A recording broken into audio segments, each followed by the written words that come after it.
ang mga pamahiin ay laban sa unang utos ng Diyos. Pangalawa, naniniwala ako na ang mga pamahiin ay insulto sa Diyos. No? Ang Diyos ay makapangyarihan, ika nga sa English ay omnipotent. No? Kaya niyang lahat ng bagay.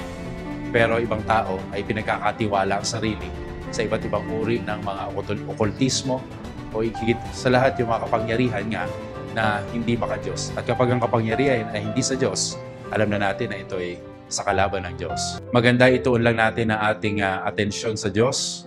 Huwag tayong maniwala sa mga pamahiin na walang kahulugan at mga katuturan sapagkat kung naniniwala tayong makapangyarihan ng Diyos, sa Kanyang kapangyarihan lang tayo maasa at patuloy na aasa sa araw-araw na ating buhay.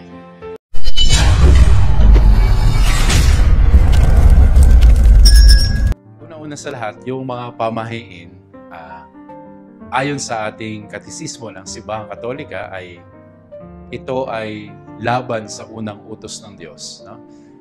In a sense, superstitions go against the first commandment.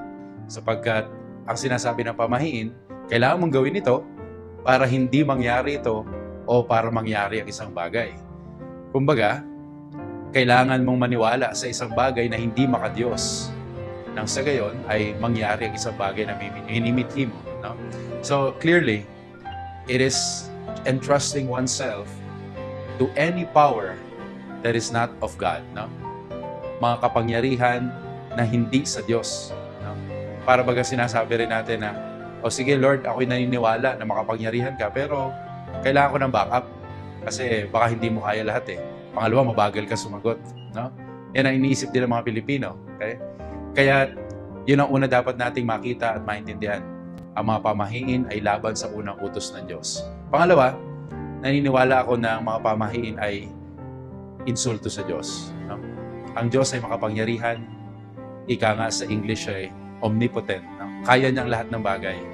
Pero ibang tao ay pinagkakatiwala ang sarili sa iba't ibang uri ng mga okultismo o higit sa lahat yung mga kapangyarihan nga na hindi maka-Diyos. At kapag ang kapangyarihan ay hindi sa Diyos, alam na natin na ito ay sa kalaban ng Diyos.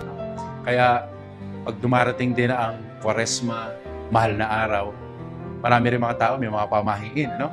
Lalo tigit pag Biyernes Santo, no? Pagdating ng 3:00, bawal na raw maligo. Pagdating ng mga ganitong oras, dahil patay ang Diyos, huwag nang gagawin to, huwag nang gagawin yan, no? Ito yung mga bagay na walang kabuluhan, walang katuturan, at ito ay mga bagay na ipinaiiwas sa atin ng simbahan. Kaya ngayon darating na mahal na araw, maganda ituon lang natin ang ating atensyon sa Diyos. Huwag tayong maniwala sa mga pamahiin na walang kahulugan at mga katuturan sapagkat kung naniniwala tayong makapangyarihan ng Diyos, sa Kanyang kapangyarihan lang tayo maasa at patuloy na aasa sa araw-araw na ating buhay.